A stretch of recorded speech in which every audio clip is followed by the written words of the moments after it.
पंचमी, कौन सी तिथि?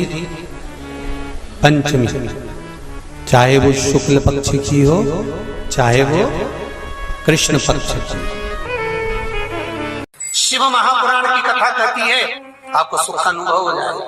कार्य सिद्ध जिंदगी में कभी संपदा कम नहीं हो सकती, संपदा बढ़ती चली जाती है। संपदा घट नहीं सकती, बढ़ेगी और घटेगी।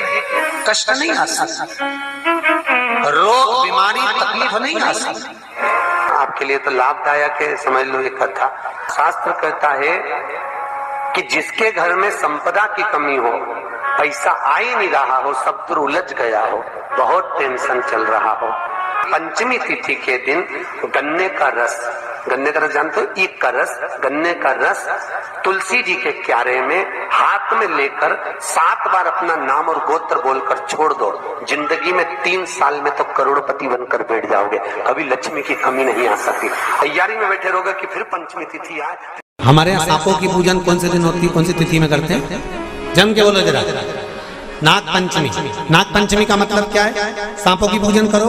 नाग पंचमी का मतलब होता है शंकर जी के मंदिर में जाकर 1 लोटा जल समर्पित कर दो। उसका कारण क्या है कि हमारे परिवार में, हमारे कुटुंब में, परिवार में कोई 7 पीढ़ी के अंतर्गत भी अगर कोई जीव तड़प रहा होता है, पड़ा हुआ होता है, उसकी मुक्ति नहीं होती है, तो पंचमी का चढ़ा हुआ जल उस जीव को प्राप्त हो जाता है और वो जीव तर जाता है, उसका फिर जन्म नहीं होता। वो तर संपदा के लिए अर्थात जिसका व्यापार नहीं चलता, जिसके घर में पैसा नहीं आता, या नौकरी नहीं लग रही, या सर्विस नहीं लग रही, आप अप्लाई कर रहे हो, जगह जगह जाकर इंटरव्यू भी दे रहे हो और पैसा नहीं आता, तो उसके लिए भी प्रयास किया जाता है। पर उसके लिए यहाँ पर जो धन के लिए करते हैं, उसके लिए विष्णुपदी के लिए करते हैं। मतलब जैसे गंगा के जल में तुलसी के 11 पत्ते डाले जाते हैं और उसको किसी भी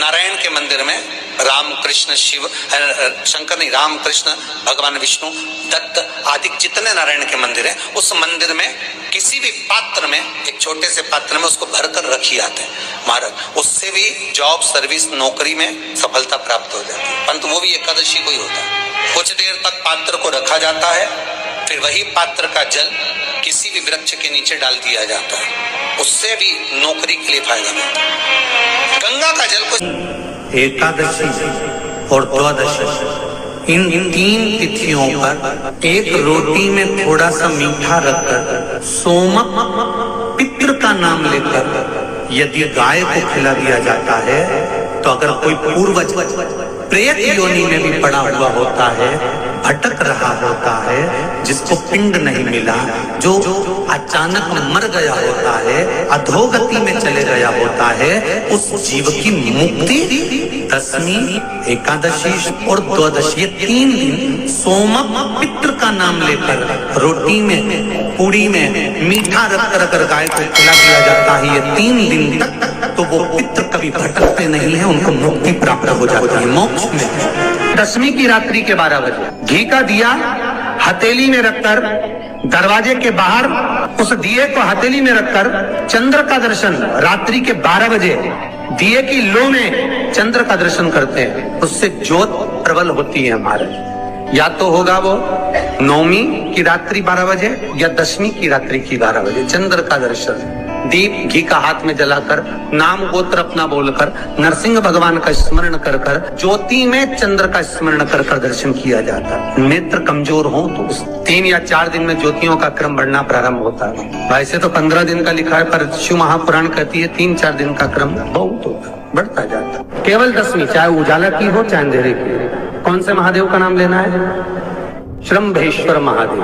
तो जब कोई व्यक्ति चिड़चिड़ करता है, क्रोध करता है, गुस्सा करता है, तो महाराज शंकर भगवान का श्रम्भेश्वर महादेव का नाम लेकर 31 बेलपत्र, जिस व्यक्ति को क्रोध आता है उस व्यक्ति का स्मरण कर कर आखा चावल मतलब सेगे चावल के साथ 1-1 बेलपत्र, 31 बेलपत्र कर कर शिव जी के शिवलिंग पर समर्पित करी जाती है, मात्र दशमी की तिथि के लिए। केवल दशमी, चाहे उजाला की हो चाहे अंधेरे की। कौन से महादेव का नाम लेना है? श्रम्भेश्वर महादेव, शिव जी का एक छोटे छोटे बच्चे रहते हैं, कुछ कुछ बच्चों को माता जबरदस्ती के भोजन कराती है, खिलाती है, ठोकती, मारती, खिलाती है।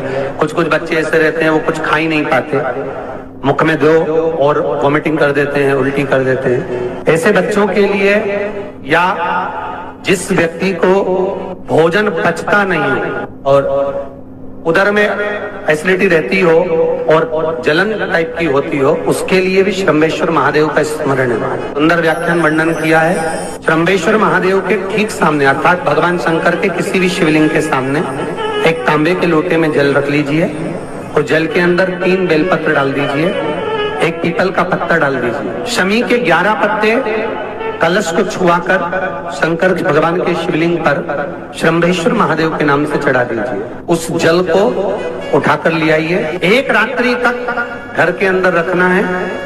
उस जल को श्रम्भेश्वर महादेव का नाम लेकर जिस व्यक्ति को एसिडिटी होती हो या उदर खराब रहता हो या भोजन नहीं पचता हो या पेट से जुड़ी हुई प्रॉब्लम हो या बच्चों को भोजन कराते हैं और वो वोमिटिंग कर देते हो, ऐसे बच्चे को या भोजन नहीं भा रहा हो ऐसे व्यक्ति को उस जल को सवेरे, दोपहर, शाम 3 बार श्रम्भेश्वर महादेव का नाम लेकर आचमन कराना प्रारंभ कर दो, पिलाना चालू कर दीजिए। 3 या 4 दिन पिलाओगे, अपने आप उदर में भी आनंद रहेगा, बच्चा भोजन करना भी प्रारंभ कर देगा। श्रम्भेश्वर जिसको साइटिका की बीमारी होती है या स्लिप डिस्क की बीमारी होती है या कमर की रीढ़ की हड्डी कहीं बांकी टेढ़ी होने लगती है या नसें चोक होने लगी हों, काम ना कर रही हों, तो उसके लिए कुंदकेश्वर महादेव पर आप कोई भी सफेद कलर के पुष्प भगवान शंकर के मंदिर में कुंदकेश्वर के नाम से 31 फूल समर्पित करना है। 31 पुष्प और कुंदकेश्वर के नाम से 31 पुष्प समर्पित कर कर बेलपत्री के पेड़ के नीचे की जड़ थोड़ा सा भाग निकालकर ऊपर से छीलकर अंदर का भाग शंकर कुंदकेश्वर को चढ़ाना है।